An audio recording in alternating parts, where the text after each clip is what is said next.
Hello. तो पिछले video में हमने केमिस्ट्री का पूरा सिलेबस देख लिया था 2024-25 के अनुसार। तो इस वीडियो में हम यूनिट फर्स्ट से स्टार्ट करेंगे और पूरे के पूरे यूनिट 5 तक बढ़ाएंगे और पूरा के पूरे सीरीज में पढ़ेंगे। तो अब यूनिट फर्स्ट जो है उसमें रासायनिक आबंधन है, उसमें जो पहला टॉपिक है हमारा आयनिक यौगिक वो पढ़ेंगे। ठीक है, तो आप तैयार हो? तो हम यहाँ से पढ़ना शुरू करते हैं। तो सबसे पहले आयनिक यौगिक होते क्या है और डेफिनेशन लिखी हुई है यहाँ पे। वे यौगिक जिनमें धातु इलेक्ट्रॉन त्याग कर धनायन बनाते हैं तथा अधातु इलेक्ट्रॉन ग्रहण कर क्या बनाते हैं, ऋणायन बनाते हैं। अब ये जो बने धनायन और ऋणायन है इनमें क्या होगा, आकर्षण होगा और आकर्षण से एक नए यौगिक का निर्माण होगा जिसको हम बोलेंगे आयनिक यौगिक। यानी कि इसमें आयन बनेंगे, मतलब क्या बनेंगे, आयन। और आयन से नाम क्या बना, आयनिक यौगिक। इसके बाद सहसंयोजी यौगिक भी आएंगे।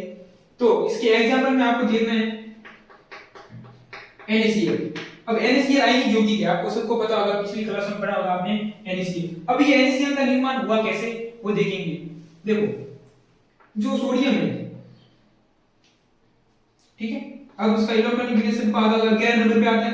ठीक है, 2 8 और 1 11 पे आता है। अब सोडियम क्या है, धातु है। सोडियम क्या है, धातु। तो इलेक्ट्रॉन क्या करेगा, इलेक्ट्रॉन त्यागेगा, इलेक्ट्रॉन त्याग करेगा कितना, 1। अब जैसे एक इलेक्ट्रॉन का त्याग करेगा तो यहां पे बनेगा Na+। अगर मैं Cl की बात करूं, यह धातु, इसका 17 नंबर पे आता है, 2 8 और 7। अब जो Na ने एक इलेक्ट्रॉन दिया है वो इलेक्ट्रॉन ये क्या कर लेगा, ग्रहण। एक इलेक्ट्रॉन क्या करेगा, ग्रहण। तो एक इलेक्ट्रॉन ग्रहण करना है तो एक माइनस आएगा, Cl-। अब आपको पता होगा एक तो धनायन बन गया, कौन सा धनायन, सोडियम धनायन। और ऋणायन कौन सा बनना है, फ्लोरीन ऋणायन। अब आपको पता है पॉजिटिव और नेगेटिव में क्या होगा, आकर्षण होगा। जैसे ही आकर्षण होगा ये दोनों पास पास में आएंगे और Na+Cl-।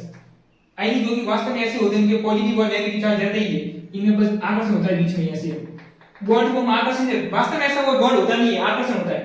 तो ये Na+ और Cl- ये क्या बन गया, आयनिक यौगिक। तो आप ये पूरा का पूरा नोट कर लीजिए। नोट कर लिया होगा आपने।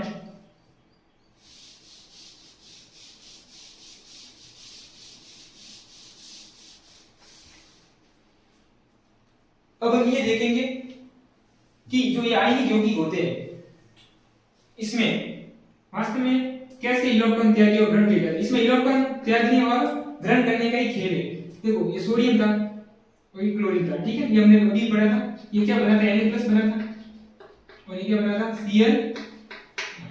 और इनमें क्या हुआ था, आकर्षण हुआ था। क्या हुआ था, आकर्षण। Na+ और Cl- में क्या हुआ, ये NaCl बना। अब जब भी आयनिक यौगिक बनते हैं तो इसमें कितने प्रकार की ऊर्जा आती है। इसके बाद का जो टॉपिक है आपके सिलेबस में वही है कि आयनिक यौगिकों में कौन कौन सी ऊर्जा शामिल होती है। तो अभी वो पढ़ने जा रहे हैं। इतना तो समझ में आ गया होगा कि कैसे बनते हैं। इलेक्ट्रॉन त्यागेगा, इलेक्ट्रॉन ग्रहण करेगा, धनायन बनेगा, ऋणायन बनेगा और फिर धनायन और ऋणायन में क्या होगा, आकर्षण होगा और क्या बनेगा, अपना आयनिक यौगिक। तो अब हम ऊर्जा पढ़ने वाले हैं, ठीक है, ऊर्जा पढ़ने वाले हैं। तो अगला जो टॉपिक होगा वो क्या होगा, आयनिक यौगिकों में ऊर्जा।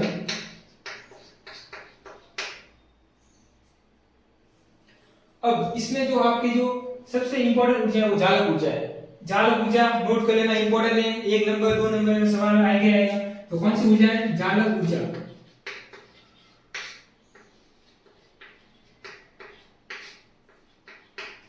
ठीक है, इंग्लिश में इसको बोलते हैं लेटिस एनर्जी।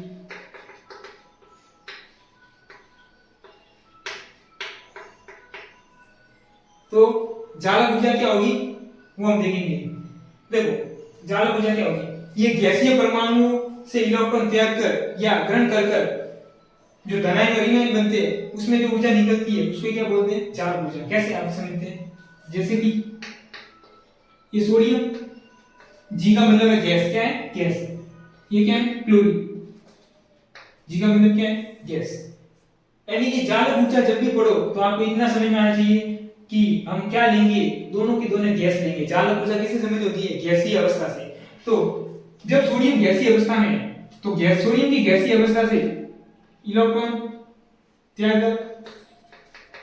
और क्या बना Na प्लस, और इसकी गैसीय अवस्था से क्या हुआ, इलेक्ट्रॉन ग्रहण किया और क्या बना Cl माइनस।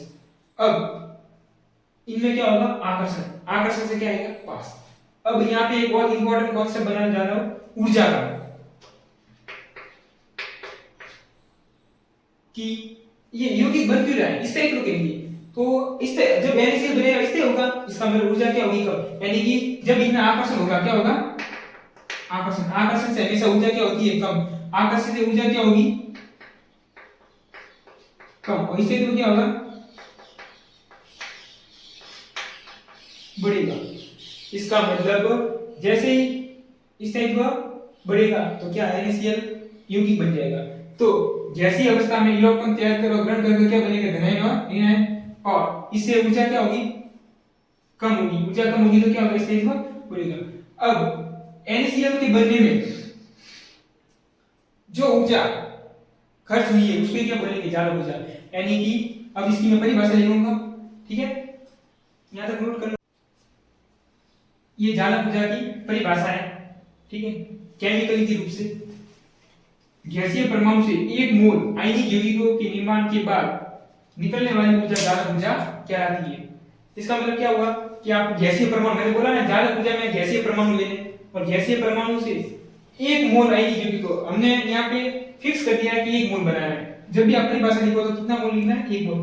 तो एक मोल आयनिक यौगिक बनेगा तो आपको पता है ऊर्जा निकलेगी, ऊर्जा निकलने के बाद तो इस टाइप का प्राप्त होगा। तो ऊर्जा जो निकली है उस ऊर्जा को क्या बोलेंगे, जालक ऊर्जा, क्या बोलेंगे, जालक ऊर्जा।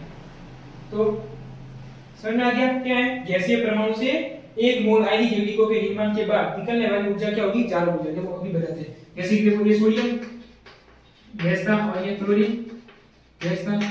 अब इसने इलेक्ट्रॉन त्याग किया, इसने ग्रहण किया और क्या बना यहाँ पे NaCl, ये सॉलिड है, सॉलिड का मतलब ठोस है, दोनों गैस ने मिलकर यहाँ पे ठोस, और ये इस टाइप को बना है। अब जब भी इस टाइप को होगा, इससे तो कब प्राप्त होता है, जब ऊर्जा कम होगी। ऊर्जा कम का मतलब यहाँ ऊर्जा बाहर निकलेगी तभी तो कम होगी, जो ऊर्जा बाहर निकली उसको क्या बोलेंगे, जालक ऊर्जा। अब देखो तो यहाँ पे जो NaCl का निर्माण वो कितना मोल होगा, एक मोल, यानी कि गैसीय परमाणु से एक मोल आयनिक यौगिक, यहाँ पे आयनिक यौगिक कौन सा है, सोडियम क्लोराइड के निर्माण में जो ऊर्जा क्या हुई है, निकली है, उसी ऊर्जा को क्या बोलेंगे, यहाँ से ऊर्जा निकलेगी, यहाँ पे क्या निकलेगी, ऊर्जा निकलेगी, प्लस क्या निकलेगी, ऊर्जा। ये ऊर्जा कौन सी है, जालक ऊर्जा। अब देखो इसकी दूसरी परिभाषा भी होती है। अभी तो हमने क्या हुआ है, आयनिक यौगिक बनाया है। अब आयनिक यौगिक तोड़ भी तो सकते हो क्योंकि इसमें आकर्षण बने। तो एक मोल आयनिक यौगिकों को तोड़ने के लिए जो ऊर्जा दी जाती है उसको भी क्या बोलेंगे, जालक ऊर्जा, यानी कि इसका बैकवर्ड, इसका उल्टा प्रोसेस करेंगे। यहाँ तो ऊर्जा निकलेगी वो कौन सी है, जालक, लेकिन जब इसको तोड़ना होगा वापस अपने आयनों में तो जो ऊर्जा देंगे वो भी क्या होगी, जालक ऊर्जा। माना कि यहाँ जालक ऊर्जा माना 10 जूल है निर्माण के दौरान, तो तोड़ने में भी इसको कितनी देनी पड़ेगी, 10, यानी जितने से बनाया उतने से क्या होंगे, तोड़ेंगे। तो आप दो प्रकार से लिख सकते हो, गैसीय परमाणु से आयनिक यौगिकों के निर्माण में जो ऊर्जा निकलती है वो भी जालक ऊर्जा, और आयनिक यौगिकों को उसके गैसीय परमाणु में तोड़ने के लिए जो ऊर्जा दी जाती है वो भी क्या, जालक ऊर्जा। ठीक है, इतना। अब देखो जालक ऊर्जा पढ़ रहे थे, एक तो जालक ऊर्जा तो पढ़ ली, अब आगे कौन सी ऊर्जा है वो भी आपको पता होनी चाहिए, कौन कौन सी ऊर्जा है। देखो अब एक तो है हमारे पास आयनिक ऊर्जा, ठीक है, ये आपको समझने के लिए ताकि पता चले, और एक है इलेक्ट्रॉन लब्धि ऊर्जा।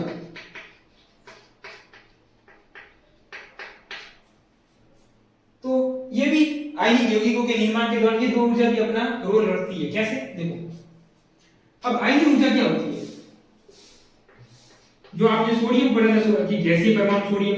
अब मैंने बोला ये इलेक्ट्रॉन त्यागेगा, तो इलेक्ट्रॉन त्यागने के लिए भी ऊर्जा देनी पड़ती है। मन से ऐसा नहीं कि आपने बोल दिया इलेक्ट्रॉन त्याग देगा, इसको इलेक्ट्रॉन त्यागने के लिए आपको ऊर्जा देनी पड़ेगी, क्योंकि इसके नाभिक के साथ उसका आकर्षण बंध है इलेक्ट्रॉन का।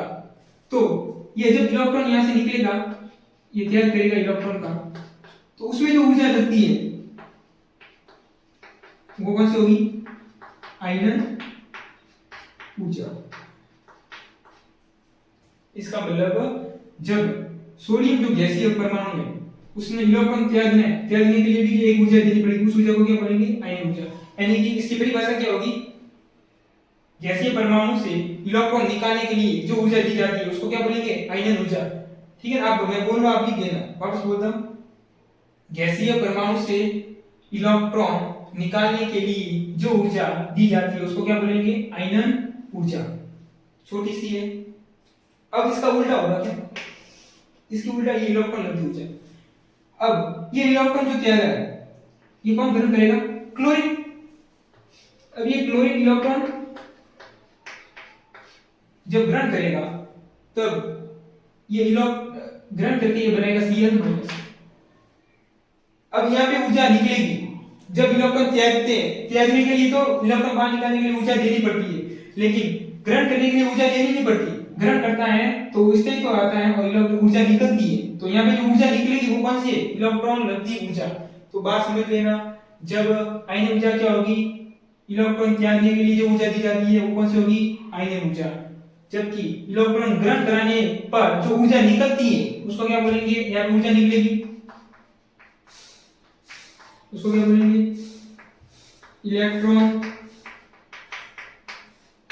लब्धि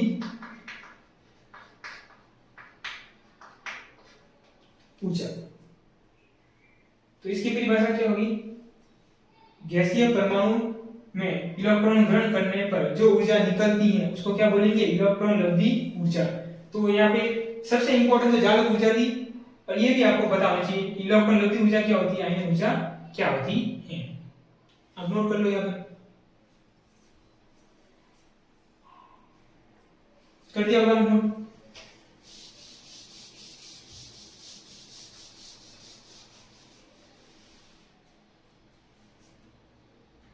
देखो एक बार वापस समझते हैं कि क्या हुआ।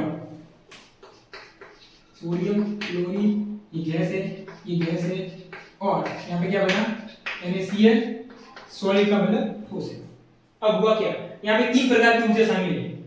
पहले अब यहाँ क्योंकि आपको पता है धनायन बनाना है, इसको क्या बनाया, ऋणायन बनाएगा, तो ये इलेक्ट्रॉन त्यागेगा Na+, यहाँ पे इलेक्ट्रॉन त्यागने के लिए जो ऊर्जा देगी उसको क्या बोलेंगे, आयनन ऊर्जा। पहली ऊर्जा कौन सी हो जाएगी, आयनन ऊर्जा। यानी गैसीय परमाणु से इलेक्ट्रॉन त्यागने के लिए जो ऊर्जा दी जाती है उसको आयनन ऊर्जा। अब ये इलेक्ट्रॉन क्या करेगा, ग्रहण, तो ये Cl- बनेगा और यहाँ पे ऊर्जा निकलेगी, वो वाली कौन सी होगी, इलेक्ट्रॉन लब्धि ऊर्जा। फिर ये जो Na+ और Cl- ये आकर्षण के बाद पास में आएंगे, तो आकर्षण से जो ऊर्जा निकलेगी यौगिक के निर्माण के दौरान वो ऊर्जा, यानी यहाँ पे जो ऊर्जा निकलेगी वो कौन सी होगी, जालक ऊर्जा। इसका मतलब धनायन बनाने के लिए कौन सी ऊर्जा, आयनिक ऊर्जा। ऋणायन बनाने के लिए कौन सी ऊर्जा, इलेक्ट्रॉन लब्धि ऊर्जा। और Na+ और Cl- में आकर्षण के बाद NaCl जो बना उसमें जो ऊर्जा निकलती वो कौन सी ऊर्जा, जालक ऊर्जा। तो ये ऊर्जा का पूरा कंप्लीट हो गया है। ये भी आप एक शॉर्ट ट्रिक में पूरा लिख दो एक साथ।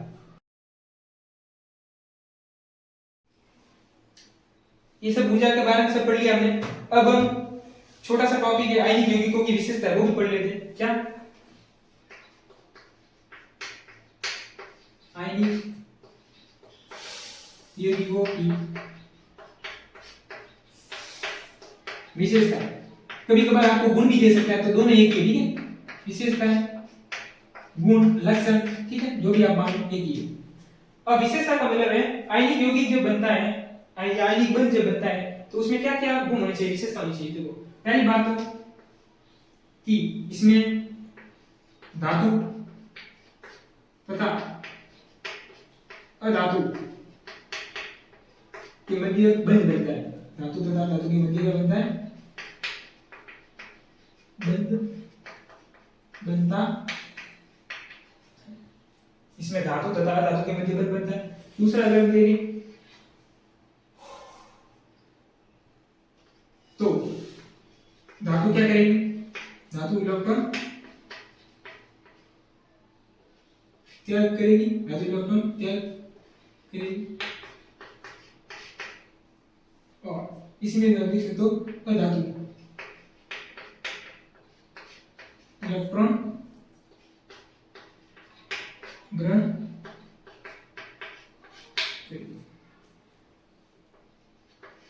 अब इसमें क्या होगा, जालक का नियम होगा इसका।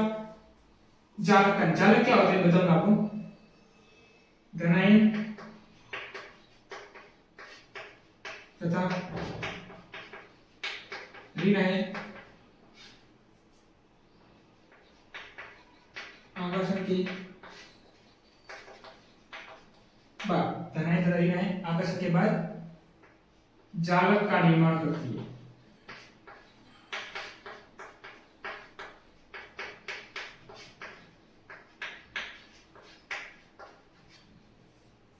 जालक पूरा का पूरा एक ठोस होता है जिसमें बहुत सारे NaCl, जो भी आपने यौगिक लिया उसके बहुत सारे अणु होंगे, जैसे बहुत सारे NaCl मिलेंगे तो वो जालक का निर्माण करेंगे। ससंयोजित यौगिकों में ऐसा नहीं होता। जालक का निर्माण केवल किसमें होता है, आयनिक यौगिकों में। तभी तो इसमें जो ऊर्जा आती है उसको भी क्या बोलते हैं, जालक ऊर्जा। तो ये दो तीन ऐसे विशेषता आप लिख सकते हो। और एक और विशेषता लिखने को भी लिख सकते हो, जैसे कि इसमें क्या होगा कि इसमें बंध में दिशात्मक गुण नहीं होते।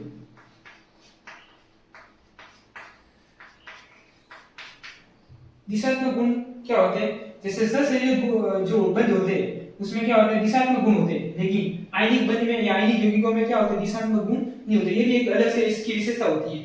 तो ये चार पॉइंट आप नोट कर लो। आपने नोट कर लिया होगा। आज हम इतने ही पढ़ेंगे। अगली क्लास में हम इसके आगे वाला टॉपिक पढ़ेंगे, फिर यूनिट 1 पूरी करेंगे, ऐसे ऐसे पूरी यूनिट 5